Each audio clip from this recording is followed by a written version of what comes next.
Hello mga kawalwal, maaga pala ako nagising para magsanag. Ito, nagano na ako ng bawang sibuyas kasi gutom na ako mga kawalwal. Ito, sanag-sanag muna tayo pag may time mga kawalwal, masarap sa umaga. Kaya ito, tarap kumain, lalo na sinanag. Tarap talaga, lalo na kung may tuyo, itlog, mga kawalwal. Kaya ito, kain muna tayo bago tayo malis ng bahay mga kawalwal. Mahal kasi bilihan sa labas mga kawalwal. Kaya kailangan natin may time. Ito, palis na ako ng bahay mga kawalwal.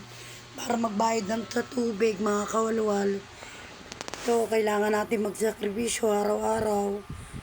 Ganun talaga ang pagsubok sa buhay. Dumarating mga kawalwal. Ito, nagmotor nga pala ako dahil ang layo pala yun. Doon pala sa Blooming Treat yun, sa Nayon. Ang tubig, bayaran mga kawalwal. Kailangan natin magtiis-tiis mga kawalwal. Buti na lang may kaibigan ako si Balong. May tinulungan ako. Sakay kami ng motor papuntang sa tubig. Malayo dito malapit sa Blooming Treat mga kawalwal. Lalo sa pagmumotor, ingat-ingat tayo.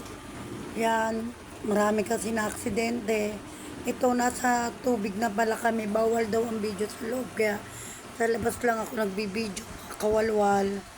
Bawal daw. Ito, kailangan natin magsakripisyo, magbayad sa tubig mga kawalwal. Kaya to konting tiis lang, may number pala dito. Ang daming mga nakapila mga kawalwal.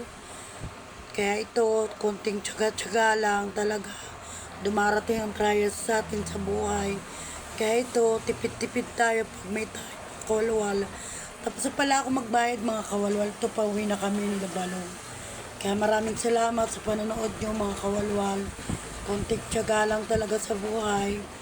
Kailangan natin magtiyaga-tiyaga mga kawalwal. Kaya ingat lang tayo sa pagmamanayo mga kawalwal. Dito pala yung layo mga kawalwal sa Nayon. Kaya ito, kung pupunta kayo dito, magmotor na lang kayo sa sobrang layo. Maraming salamat sa panonood mga kawalwal.